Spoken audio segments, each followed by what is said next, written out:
Ici, on est dans le, c'est pas une retenue d'eau, un barrage. Oui. Oui. Et vous élevez les poissons ici. Ici, c'est la partie des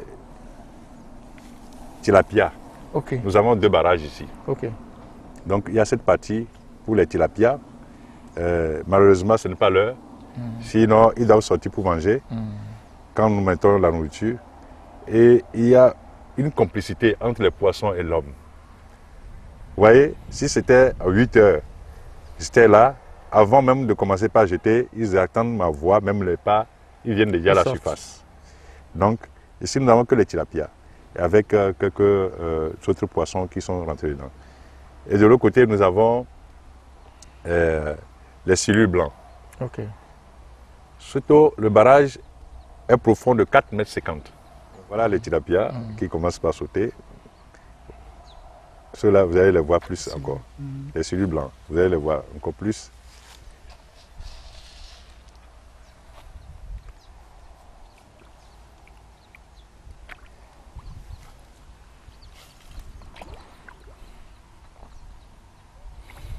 Alors, vous avez combien d'espèces de tilapia ici?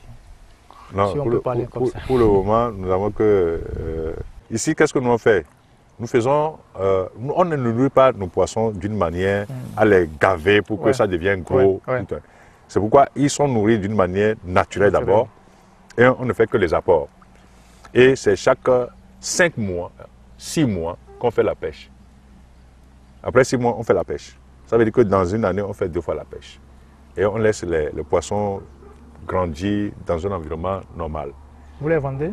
On les vend beaucoup, surtout les silures, c'est les gars du Nigeria qui viennent acheter. Oui, c'est le nourriture. Et quand le jour de la pêche arrive, vous voyez les voitures ici avec les glacières, les grands glacières, c'est pas kilo qu'on le vend. Venus du Nigeria? Non, ils viennent de Lomé, et ils achètent pour envoyer à leurs frères au Nigeria. Ici, c'est les gourmands. Ils viennent vite. Alors, nous sommes au second barrage alors. On voit une différence entre les eaux. Là-bas, c'était un peu plus rouge. Ici, c'est plus clair. Voilà. Lorsqu'on a creusé le barrage, on a eu à faire une découverte naturellement ici. Je vais vous montrer cela. Et naturellement, nous avons découvert qu'il y a la gîte verte ici. Ah ouais. C'est ça qui fait que l'eau est comme ça. Ah ok. Alors que ça, c'est médicinal.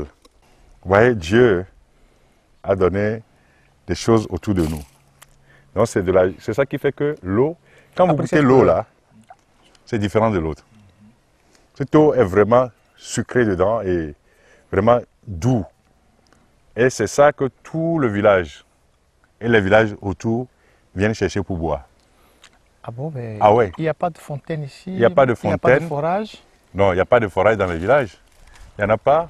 Et je vous dis que cette eau-là, actuellement, c'est ça qu'on ne continue pas à boire. Des fois, les gens qui tchévier avec les émiliens, les tricycles et les bidons, ils viennent chercher l'eau là ici. Ce n'est pas parce qu'à cause de la GIE qu'ils viennent, parce qu'ils n'ont pas d'eau aussi. Ouais. Donc c'est pour ça qu'ils viennent et c'est ça qu'ils boivent. Donc tout le village tout autour, il y a plus de, je peux dire, plus de 500 personnes qui boivent cette eau. Ici, c'est une forêt naturelle que nous avons préservée. Nous l'avons préservée sur un hectare. Il y a des espèces, des essences, des arbres qui ont disparu dans la région. Mais vous venez ici, vous allez les voir. Il y a beaucoup de plantes médicinales dedans. Donc les bonnes femmes et même les vieux du village tout autour, quand il y a des maladies, certaines fois, ils viennent demander pardon de rentrer dans cette forêt pour trouver des essences pour pouvoir se soigner. Alors c'est le domaine qui continue? C'est le domaine qui continue jusque-là. Et dedans, vous allez voir aussi que nous avons mis des ruches pour faire du miel. Les ruches qu'on a ramenées aujourd'hui, oui. Nous en avons dedans. Et on a mis ça pour faire le miel. Et nous faisons du miel ici, naturel. En voyant cette forêt, disons, cette forêt naturelle, est-ce qu'il n'y a pas les feux de brousse qui menacent ici? Parce que cette zone est souvent confrontée aux feux de brousse. Oui. Parce que les gens sont en train de chercher les holacaudes et les rongeurs, ils mettent les feux. Est-ce que vous n'êtes pas confronté à ce phénomène ici? Justement, c'est pour cela que de temps en temps, nous prenons la précaution de dégager tout autour. Vous attendez les animaux qui sont dedans. Oui. Donc on dégage tout autour de la forêt pour préserver et quand la saison des feux de brousse s'approche. C'est vrai que les gens font la chasse. Nous avons avant des biches dedans ici. Donc il y a encore quelques animaux qui sont là dedans. Et donc on préserve cela pas le ceinturage. On fait du ceinture tout autour pour que les feuilles de brousse ne rentrent pas dedans. Et quand on brûle aussi, on envoie des gens pour aller rester, pour voir. Si le feu veut venir, ils éteignent ça. Ça, c'est un autre problème que nous avons. Donc, avec le reste de la clôture qui est prévu, une fois qu'on va terminer la clôture, ça serait très difficile que le feu de brousse atteigne ici. Nous sommes en train d'avancer, peut-être d'aller vers la fin de cet entretien. Ce domaine dans lequel vous vivez et que vous exploitez de plusieurs manières, on vient de découvrir tous les aspects. Ça fait combien d'espace en termes d'espace dans ce domaine? Total? Oui. Au total, là où c'est réservé pour l'agriculture, ça fait 20 hectares. Là où nous sommes habités et tout, ça fait 2 hectares et demi. Donc ça fait 22 hectares et demi. Ok. Total. Ok. D'accord. Et vous faites quand même autre chose ici, sur le site. Vous prévoyez d'autres choses? Oui. Vous faites d'autres travaux ici? On prévoit construire ici, sur le site, un centre de formation en industrie pour transformer tous les produits agricoles de la région et pourquoi pas du Togo, ici. Et ce centre de formation en industrie, c'est un centre d'excellence qui sera là pour toute l'Afrique, pas seulement pour les Togolais, pour ceux qui veulent chercher. Il est temps maintenant que les Africains puissent comprendre que l'agriculture, ce n'est pas produire et exporter brut. Nous devons commencer par aller vers l'industrialisation de nos produits agricoles, la transformation de tous ces produits, afin de donner un plus et de la qualité, la valeur à nos produits. Vous vous rendez compte que le soja qui est cultivé en Afrique se retrouve en Europe, brut, en Chine, aux États-Unis. En Chine et autres. On nous renvoie l'huile de soja plus chère, alors que nous-mêmes, on peut produire de l'huile de soja ici. Vous vous rendez compte que le coton qu'on produit ici est envoyé en Europe dans son état brut. Les tricots sont revenus chers. Les friperies que nous portons, alors que nous pouvons avoir de meilleurs habits ici. On peut mieux s'habiller. Le Rwanda est en train d'interdire les friperies. Et il est temps maintenant que l'Afrique, dans sa globalité, puisse commencer par aller vers la transformation de leurs produits. Vous voyez, tous les produits, surtout alimentaires, qui viennent de l'Europe, de la Chine, que nous mangeons, ce n'est que du poison. Je dis bien que du poison, que nous consommons tous les jours. Que ce soit les boissons qu'on nous renvoie, ces sucreries, ces trucs, c'est du poison. Nous pouvons faire des jus d'ananas sur place. Nous pouvons faire des jus d'orange sur place. Nous pouvons faire des jus de tout ce que nous voulons sur place naturellement. Vous allez dans la région de Palimé et tout ça. Quand la saison des fruits arrive, c'est en abondance. On en jette le surplus. On en jette. Donc, notre but, notre projet d'avenir, c'est l'école de transformation agricole. Tous les produits agricoles doivent être transformés pour la consommation et pour l'exportation. Il y a de grands marchés pour ces produits-là. Je n'ai même pas parlé, je n'ai même pas dit qu'il faut envoyer nécessairement en Europe. Le Nigeria seul, je dis bien le Nigeria seul à côté ici, est un grand marché. Le Togo ne peut pas. Le Nigeria seul. Et quand vous prenez dans le domaine de l'élevage, le Nigeria cherche tous les jours plus de 100 000, je dis bien 100 000 têtes de poulet. C'est-à-dire poulet, tous les jours, 100 000. Vous vous rendez compte? Il y a des grandes personnes au Nigeria, comme l'ancien président Obasanjo, qui a une ferme et tout ça. Il y a d'autres personnes, une dame que je connais, qui ont des grandes fermes, mais ils n'arrivent pas à finir de nourrir le Nigeria avec les poulets. Et au Togo, on n'importe que des poulets, je ne sais pas, des trucs impossibles. Ce n'est pas des poulets, c'est des carcasses, des choses. En Europe, quand vous voyez la manière dont ils font l'élevage de ces poules-là, vous n'allez pas les consommer. On les gave. Au bout de 45 jours, on dit que c'est déjà prêt. Non. Nous avons des poules ici, vous allez les voir tout de suite, qui sont nourries d'une manière locale. Mais vous voyez, si on vous dit que ça, c'est des poules locales améliorées, vous allez dire non. Donc, il est temps maintenant qu'on aille vers là, transformer nos produits pour l'Afrique. Vous allez au Rwanda et produire énormément de choses. Vous allez au Ghana ici, comment on appelle-t-on, Milo et tout ça. Le cacao ghanéen est transformé sur place. Le Burkina Faso a déjà commencé par transformer son coton avec leur tissu d'enfani et tout. Mais au Togo, nous avons quoi? C'est-à-dire qu'on peut prendre quoi pour dire ça, c'est Togo. comme référence. Même notre phosphate n'est pas transformé pour qu'on puisse dire que le Togo nous donne l'engrais dans la région. Alors que nous avons l'un des meilleurs phosphates aussi. C'est prévu. Donc c'est prévu, mais ça tarde à venir. Oui. Parce que nous les agriculteurs, par exemple, vous attendez. Par exemple, moi je ne fais pas de l'agriculture avec l'engrais, mais ceux qui en font, ils en ont besoin et ils se plaignent tout le temps du prix de l'engrais. Et si nous produisons de l'engrais sur place, je crois que l'agriculteur togolais aussi va avoir de meilleurs prix pour que l'agriculture se développe. Vous êtes l'un des tout premiers à vous installer sur ce site-là. Alors, qu'est-ce que votre présence ici a pu changer dans la zone? C'est-à-dire, vous nous disiez tantôt que les paysans ou les villageois viennent chercher de l'eau ici, l'eau qu'on voit là pour boire. Qu'est-ce que vous avez pu apporter de nouveau ici pour les populations? Qu'est-ce que vous avez fait qui a impacté cette zone dans laquelle vous êtes l'un des tout premiers à vous installer? La première des choses que je peux vous dire, c'est qui m'a moi-même surpris, c'est des jeunes qui étaient là, qui sont là encore.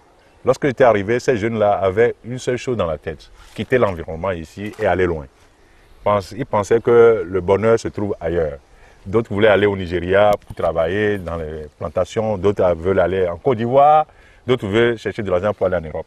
Mais une fois que nous étions arrivés et que j'ai commencé par faire ce que vous avez vu, leur mentalité a commencé par changer. Et aujourd'hui, ils sont restés, ce qu'ils ne pensaient pas y avoir, ils ont commencé par l'avoir. Par exemple, les gens qui n'ont jamais pensé qu'ils pouvaient avoir de l'argent sur place, construire une maison en briques avec les tôles, parce que c'est avec les pailles rudimentaires là qu'ils ont des maisons, avec les trucs en banco, l'agile. Mais aujourd'hui, ils ont commencé par construire une maison avec des briques étolées. Déjà pour eux, c'est l'avancement. Il y en a qui n'ont jamais imaginé qu'ils pourraient travailler ici, acheter des motos. Ils croyaient que c'est en allant en aventure qu'ils ont des motos. Et leur mentalité a commencé par changer. Ils ont commencé par comprendre que quelqu'un peut quitter l'Europe et la ville et venir rester dans la ferme et réussir. Donc, c'est ce que moi je pense que nous avons apporté de positif. Et en plus de ça, avec la parole de Dieu, les gens commencent par comprendre beaucoup de choses. Une parole de Dieu dans la vérité. Pas une parole de Dieu qui fait rêver ce qui n'existe pas. Mais une parole de Dieu qui amène les gens à comprendre qui ils sont réellement. Parce que la parole de Dieu que je vois dans la plupart de ces églises aujourd'hui, je ne suis pas là pour juger, mais je me dis qu'il y a quelque chose qui ne va pas. Parce qu'on fait rêver des gens à des choses qui n'existent pas si on ne pratique pas. Il faut pratiquer pour l'avoir. Donc, cette parole de Dieu que nous avons amenée ici, qui a changé aussi la mentalité, avant qu'on ne vienne ici, pour un oui et un non, on a déjà tué quelqu'un par les fétiches. Pour un oui et un non, on a déjà rendu quelqu'un par les fétiches ou bien les guigris, on l'a déjà rendu malade. Mais avec la parole de Dieu, ça a changé, les gens ont commencé par s'aimer, les gens qui ne se parlaient pas, les villages, les hameaux qui étaient là, qui étaient ennemis, ont commencé par... Parce que sur le site, quand vous venez travailler, on ne veut pas vous dire que vous êtes de tel village parce que vous ne parlez pas avec le village, vous n'allez pas travailler. Et tous ils se réunissent ici. Et forcément, il y a ce qu'on appelle la réconciliation qui arrive. Parce qu'à la fin du travail, ils mangent ensemble. Alors, c'est ce que nous avons apporté à cet endroit. Alors, vous avez évoqué toutes les difficultés liées à la pluie, tout ce qu'on a connu là. Mais il y a une autre difficulté majeure. Il n'y a pas d'électricité sur ce site-là. C'est vous-même qui produisez l'électricité qui est ici. Vous avez un château là et puis un groupe électrogène. Mais le domaine est très grand. Il faut alimenter là où vous dormez, l'église et puis quelques endroits pour la sécurité. Mais là, on voit qu'il y a des hautes tensions qui sont passées juste sur la nationale à côté. Pourquoi l'électricité n'arrive pas dans cette zone et peut-être dans les villages environnants? J'étais au Bénin. J'ai été dans les villages que je ne peux pas imaginer et j'étais surpris, agréablement surpris qu'il y avait de l'électricité. J'ai posé la question de savoir pourquoi. Comment se fait que vous n'êtes pas nombreux ici, mais vous avez déjà la connexion électrique ici? Il dit que c'est la politique du gouvernement pour que tout le monde puisse avoir de l'électricité et ça apporte le développement. Mais ici, lorsque moi j'étais arrivé, franchement, il faut avoir le courage pour rester. Une grande partie du site est alimentée par les panneaux solaires, les lampadaires solaires que nous avons mis. Mais le reste, c'est alimenté par un groupe de 50 kVA. Et ce groupe de 50 kVA, quand le moment de la fête de fin d'année arrive, c'est moi qui alimente d'ici le village. J'envoie des câbles depuis ici jusqu'au village. Et on met l'électricité sur le terrain, tout ça, pour que tout le monde puisse avoir de l'électricité. À un moment donné même, parce qu'avec 54 VA, je peux alimenter ce village-là. Mais la consommation... Notre site même est plus grand que le village. Okay. Donc, je peux alimenter le village, éclairer le village, mais il y a un problème de consommation. Oui. Il faut du carburant. Alors, par rapport à ça, vous voyez qu'on a un problème. Lorsque la haute tension est passée, on était tous heureux. On disait que, on va avoir de l'électricité. Malheureusement, nous n'avons pas eu de transfo dans le village. Il n'y a pas de transfo. Il y a un transfo à l'hélicoptère, mais on nous a sauté ici, on a sauté des quais, mais ce village se développe. Lorsque j'ai demandé maintenant à avoir le transfo, on ne met pas de 8 millions. Dépasser 8 millions pour avoir le transfo, c'est trop.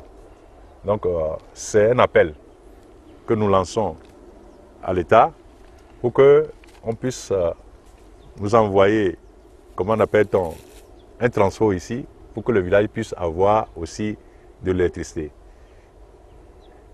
Ça va apporter un plus et ça va faire développer vite ce village. Nous sommes à 30 km nous sommes à 15 km de Tchévier. Nous sommes à 15 km de Tchévier. Nous sommes à 15 km de Tchévier.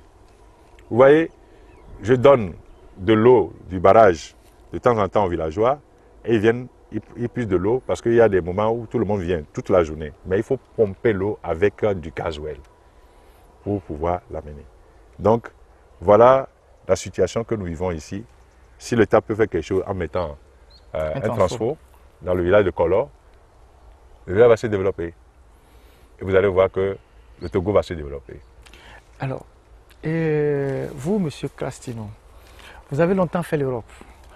Vous êtes rentré au pays, vous étiez dans les affaires, vous avez fait beaucoup de choses.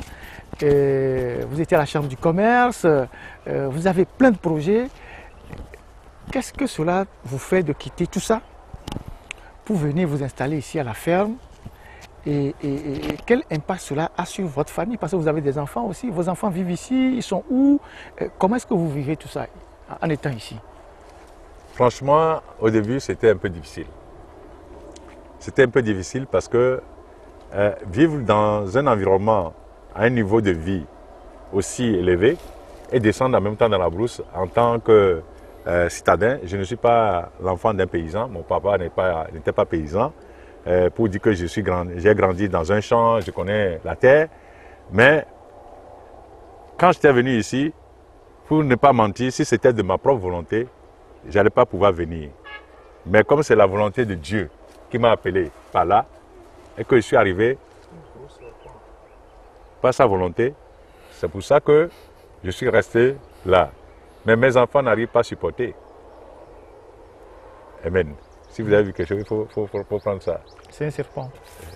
Tu l'as vu? Il est parti?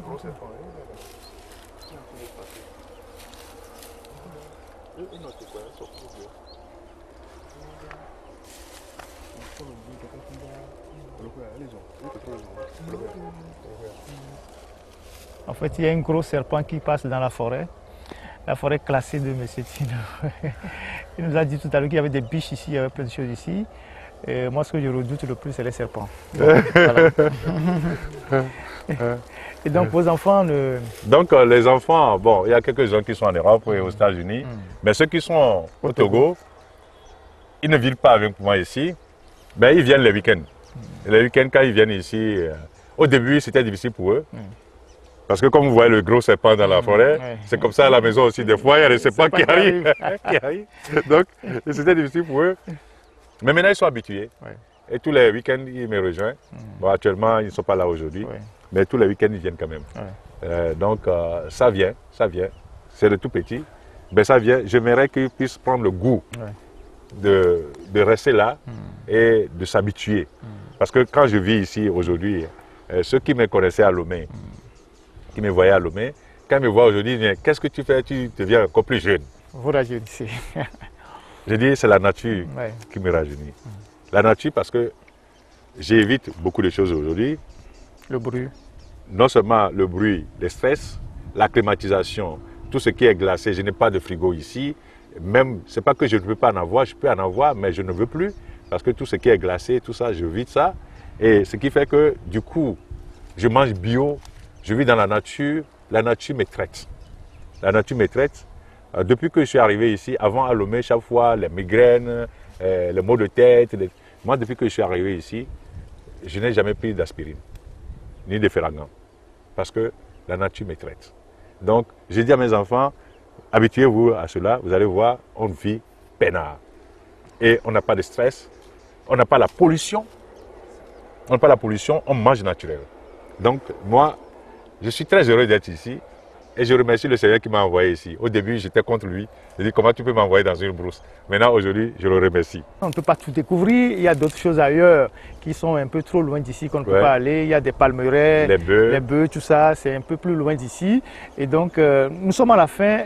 Votre dernier mot, nous sommes très heureux d'être venus ici, partager cette expérience avec vous. Cette expérience que nous allons partager aussi avec ceux qui suivent notre chaîne YouTube. Ils sont très nombreux. Ils sont en train de découvrir certaines choses que nous faisons aujourd'hui sur cette chaîne-là. Je voudrais rendre grâce au Seigneur de nous avoir permis ce jour. Et je voudrais dire à votre équipe aussi, félicitations, ce que vous êtes en train de faire. Pour le moment, peut-être les gens ne vont pas comprendre. Vous n'avez pas hésité à accepter tout de suite notre invitation. Vous avez dit, vous êtes prêt, donne-moi le jour, je me mets à votre disposition. Vraiment, ça nous a fait plaisir. Pour le moment, les gens ne vont pas savoir ce que vous êtes en train de faire, mais c'est un travail que vous êtes en train de faire pour nos frères, pour les autres aussi. Le dernier mot que j'ai, c'est d'inviter ceux qui ont les moyens financiers, intellectuels, physiques, matériels, de les mettre à la disposition des jeunes qui sont volontaires, dynamiques, qui veulent faire quelque chose sur la terre de nos aïeux. Vous savez, la richesse d'un être humain, ce n'est pas combien de milliards tu as sur ton compte en banque, mais c'est combien de personnes tu rends heureux tous les jours. C'est ça qui fait la richesse d'un être humain. Quand tu te réveilles et que tu vois le sourire aux yeux des gens qui sont autour de toi, les gens qui peuvent penser, lorsqu'ils sont dans les difficultés, t'appeler que tu peux venir, là tu peux dire que tu es riche. Même si on voit sur ton compte en banque et qu'il n'a pas 10 000 francs, mais que tu peux nourrir les gens par les moyens que tu as, là tu es riche. Alors, mon dernier mot, c'est que nous avons la possibilité de bâtir ce Togo. Nous ne pouvons pas dire que nous ne sommes pas au pouvoir, nous ne sommes pas dans la politique, nous n'avons pas d'argent. Nous avons tous de l'argent. L'argent n'est pas seulement pécuniaire, l'argent aussi est intel. Dans l'intelligence, l'argent est. Dans la force physique, l'argent est. Donc, l'amour du prochain, nous devons laisser la vanité des vanités, amasser pour soi. Mais faisons du bien autour de nous. Créons de l'emploi. Si tu as 10 milliards, tu as 2 milliards, tu as 100 millions, dans ton village, tu peux créer tout petit emploi qui peut employer 10 personnes, 5 personnes. Quand tu emploies 5 personnes, il faut savoir que tu nourris à peu près 20 personnes tout autour. Alors, il est temps que nous laissons nos égoïsmes, que nous laissons nos vanités et que nous investissons dans notre pays pour construire ce pays, pour bâtir, pour apporter un plus. J'invite les jeunes à venir vers la terre, mais en sachant très bien qu'il y a des difficultés. Il y a des moments bas et des moments hauts. Il y a des moments où tu vas dire, je n'ai rien gagné, mais il y a des moments où tu vas gagner aussi. Mais c'est plaisant de travailler dans la nature. Et je demande à ces jeunes-là, qui veulent embrasser ceci, que nous sommes disponibles à leur donner une petite formation que nous disposons pour les accompagner, sans même prendre de l'argent pour cela. Nous avons déjà fait ça l'année dernière, où nous avons eu des jeunes qui sont arrivés de Centrafrique, du Bénin, pour faire des stages ici, de Burkina, pour faire des stages ici. J'avais demandé à ce que 25 jeunes africains, je dis bien africains, puissent venir. Il n'y avait qu'un seul Togolais qui était arrivé de Dapaon. Les autres, ici, ne sont pas arrivés. Je vous invite, les jeunes, de venir apprendre et gagner votre vie normalement dedans.